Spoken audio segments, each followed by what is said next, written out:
So we've already had quite a few cracking mid-range phones this year, like the Pixel 8a, the Nothing Phone 2a, and Samsung's Galaxy A55. But just in case that wasn't already enough choice for you, here's another one, Oppo's Reno 12 Pro 5G, which can be yours for £499 from the end of June. You've got some spangly but rugged design, you've got lots of AI shenanigans stuffed on there, some cracking battery life, and a capable camera setup. So going to unbox the Oppo Reno 12 Pro 5G, and then through the magical voodoos of video editing, going to prance forward in time a couple of days so I can tell you what I reckon so far. And for more on the latest and greatest tech, please do subscribe and ding that notifications bell. Cheers! So what do you get besides the phone? Well, you got yourself a proper chonky 80-watt Super VOOC power adapter, USB cable, and Oppo has also chucked in a condom case, ribbed for your pleasure. And that's everything in the box, so let's get on with it. Alright, so I've had my SIM slapped inside of the Oppo Reno 12 Pro for a couple of days now. And first impressions of that design, pretty solid. It only weighs 183 grams despite being a 6.7-inch behemoth. And quite a long and skinny design, similar to those Xperia phones. So even though the edges are mostly flat, it's quite comfortable to clutch, helped along by the curvy corners, etc. And as you can see, not too much bezel action going on there. And part of the reason the Reno 12 Pro is so light is you don't have a metal frame. Oppo reckons it's an alloy frame. Should be just as durable as metal, apparently. Certainly so far after a couple of days, no scratches or scuffs, but then I haven't dropped it or anything. It is a real shame that you don't get any proper metal on there. It just adds a bit more of a premium feel, and it's certainly something a lot of phones at this sort of price point offer. And you might also notice that that display isn't completely flat. It does curve ever so subtly around the top, bottom, left and right edges. We are talking a very subtle effect here though, so it is effectively a flat display. Doesn't seem to matter how hard you grip it, it doesn't balk up the responsiveness. And Oppo is offering a choice of two different colours, Nebula Silver, otherwise this here, Nebula Black effort. More space-themed shenanigans just for a change. And this black model is kind of weird in that it's shiny down here at the bottom end and textured up top, so it's kind of like a Pixel 3 that's gone arse over tit. And there's a reason that Google put the shiny bit up top rather than down below, and that's because when your sweaty palm comes into contact with that glossy surface, it immediately gets skankified. If you don't like a bit of muck on your blower, you'll definitely have to give this thing a serious buffing every so often. As for the rest of that arse end, well, it's super spangly, that's for sure. I think Oppo took some inspiration from somebody's pants in a cabaret show. The phone may look quite dainty in many ways, but it's pretty rugged. You've got Gorilla Glass Victus 2 up front and a pre-installed screen protector. And it's rated IP65, so it can get pretty moist, although maybe try not to submerge it in water because that'll probably balk it. And it can get rather gritty, no worries. Now on the software side, you've got Android 14 of course, but with Oppo's ColorOS 13.1 slapped on top. And thankfully ColorOS seems to run nice and smooth here on the Reno 12 Pro. It's got your typical Android style setup, so you've got your notifications bar, all your various toggles, Google Discover feed, and of course your apps tray. A rather packed apps tray in fact, because Oppo has stuffed lots of crapware on here sadly. Got a few good bits like Zen Space, which can help you to chill out. And All Relax is pretty good for that one as well. Just play nice calming sounds when you feel like you're about to lose your shit. And don't worry if you're absolutely terrified of the sea, you've got plenty of other options here as well. Bit of Mystic Cosmos maybe? That just sounds like a vacuum cleaner. You've also got quite a few customization options, including switching up the fingerprint animation. You can switch up the fonts, the icons. You do get a proper bit of always on display action as well, including these nature type efforts which show you various animal families dying off because humans suck. Make you feel real good about your fresh new smartphone purchase. And when you're listening to some music or a podcast or whatever, you do get some media controls which pop up here in the notifications bar. So you can quickly and easily pause, play your music, skip a track, whatever. It's like Apple's Dynamic Island tossery, except just budged to the side a bit. Only problem being, of course, that when that's there, you can't actually see what notifications are popping up. And like many smartphone manufacturers these days, Oppo has well and truly drunk that AI Kool-Aid. Has bunked quite a few artificial intelligence related features onto the Reno 12 Pro. So for instance, I'm browsing a web page, but oh my god, there's so much text here, must be at least 300 words. I haven't got the time to read all this. Well, no worries, all I've got to do is drag out Oppo's smart sidebar, and as you'll see, there's an AI summary option in there. This scans the text and it generates a quick summary of all of the main points. And of course, like all AI type shindiggery, it's not perfect. It does occasionally miss out some key stuff, but it's really good if you're tight on time, you just want a quick summary of something. As an ex-journalist, I'm kind of conflicted on this feature because sometimes you put a lot of time and effort into constructing your prose and getting the flow just right and everything, and then some bugger just comes along and basically crops it down into a couple of key points. It's like, why do I even bother? Anyway, old man grumble over. More helpfully, you can actually have an article read out to you as well using AI Speak. And this is pretty good if for whatever reason you can't focus on your smartphone screen, you're trying to do something else at the same time, but you want to have it read out to you in quite a natural sounding voice. Initially drawn to it as a legacy game for kids, it quickly became one of my son's favorite games. Unfortunately, however, it does read out absolutely everything on the page. You can't smartly differentiate between the actual text of an article and just random bits like links and advertisements and other shit that's on there. Contact us. About us. A couple of the other AI features will look pretty familiar to any Google or Samsung fans. You've got the likes of Summarize in the Recorder app. As you can see there, works for a small selection of languages to begin with. And again, while it's not infallible, it offers a pretty good summary of any shorter recordings, hitting pretty much all the main points. And there's even more AI-based chicanery to come when we touch on the camera tech, so brace yourself for that. It's not all smart though, because the Oppo Reno 12 Pro has been a little bit buggy these last couple of days, but it is still early software. A couple of little bits like YouTube completely crashing, for instance, just getting the buffering symbol non-stop. And also, unfortunately, both Netflix and Disney Plus have completely refused to stream any content whatsoever. Yeah, touch wood, these issues should be sorted before the Reno 12 Pro actually hits UK stores. And apparently, here in Blighty, the Reno 12 Pro will come packing 512 gigs of storage space, and that is actually expandable via microSD memory cards. So, Bananarama.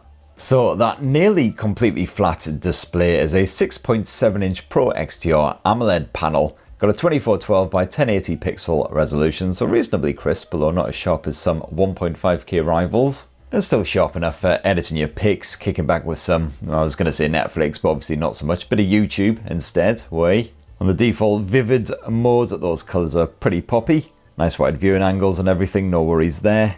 You've got HDR10 and HDR10 Plus streaming support, and the auto brightness seems to be reliable enough. When you max out that brightness, certainly I had no issues seeing what was going on when I was outside, even when the sun was actually peeking out from behind the clouds. You've also got a bit of PWM dimming action, lots of high comfort mode shenanigans, and that refresh rate maxes out at 120 Hz.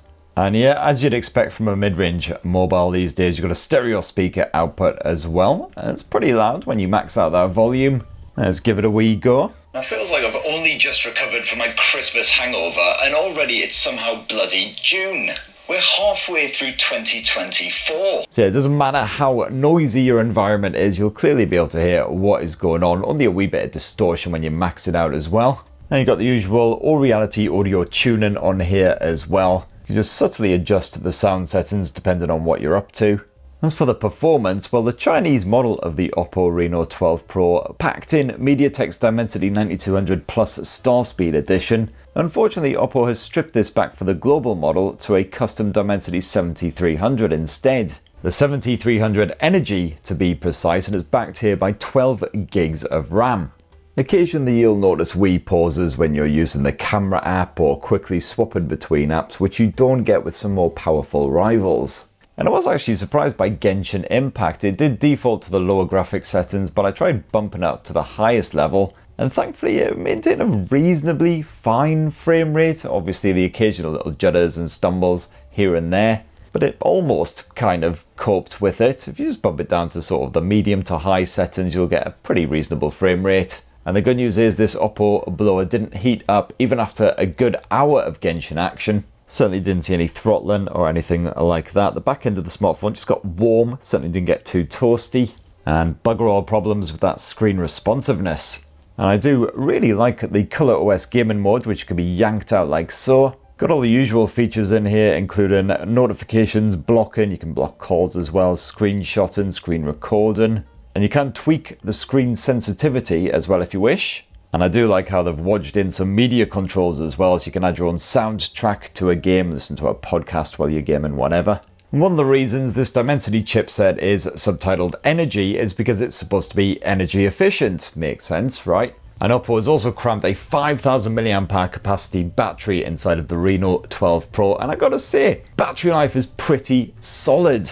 I found from a full charge I'll generally get around sort of 8 to 9 hours of mixed use. So in a standard day I'll typically stumble to bed with still around sort of 25 to 30% power remaining. And that's proper full on mixed use, so a good bit of video and audio streaming, plenty of camera play, web browser messaging, etc. So certainly one of the better mid-rangers out there for battery life, all over the likes of the Pixel 8a. And if you do find yourself desperately needing to juice it back up again before an evening out or whatever, well, no worries, you've got that 80 watt Super VOOC fast charge support, so bang a cable in it, just for 10 minutes or so, that'll give you enough for a night out on the town. No wireless charging support, however, which you can find on some phones around this sort of price point, the Pixel 8a being a good example. And then last up, let's have a look-see at that triple lens rear camera.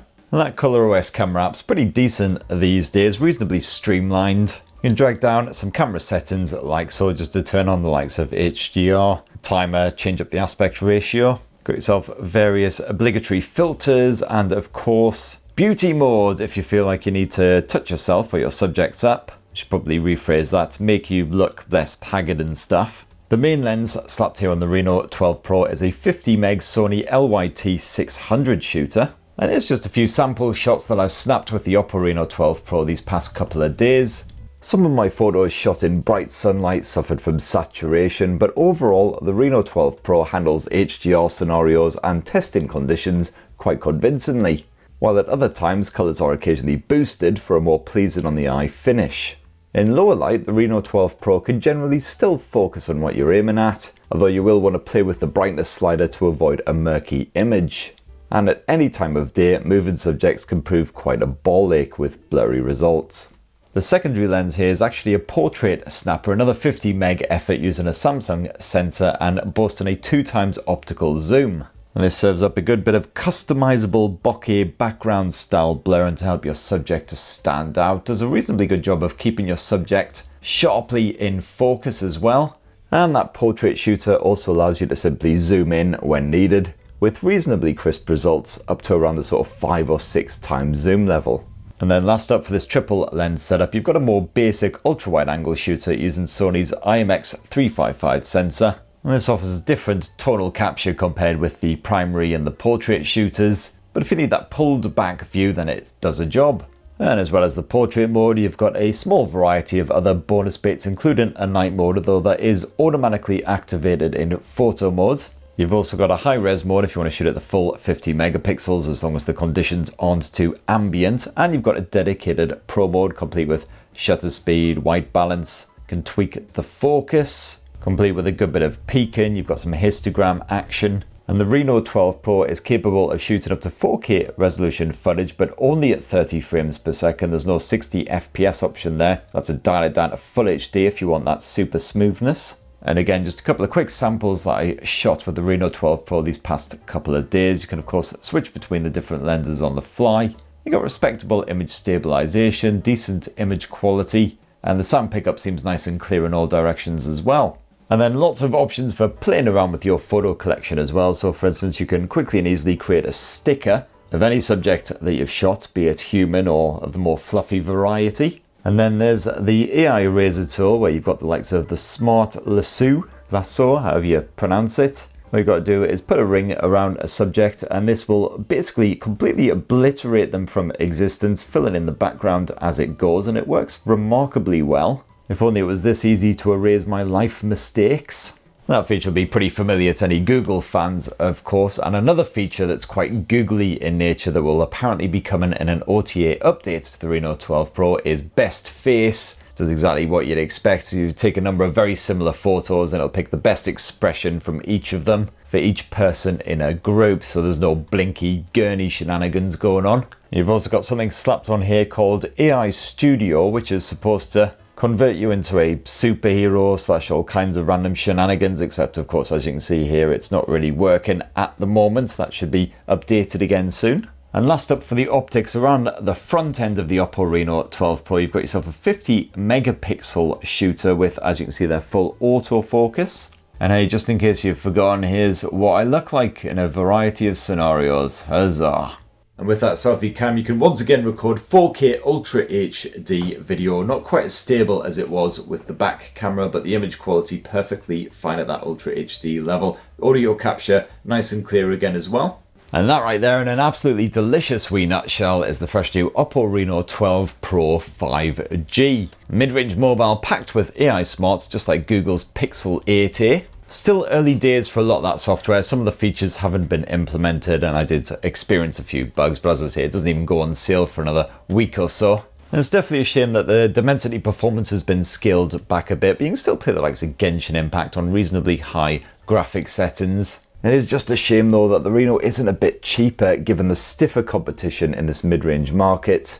You don't quite get the performance or the premium design of some rivals. Anyway, that's what I reckon. What do you guys think about the Oppo Reno 12 Pro? Be great to hear your thoughts down in the comments below. Please do poke, subscribe and ding that notifications bell for more on the latest and greatest tech, and have yourselves a really wonderful rest of the week. Cheers everyone, love you!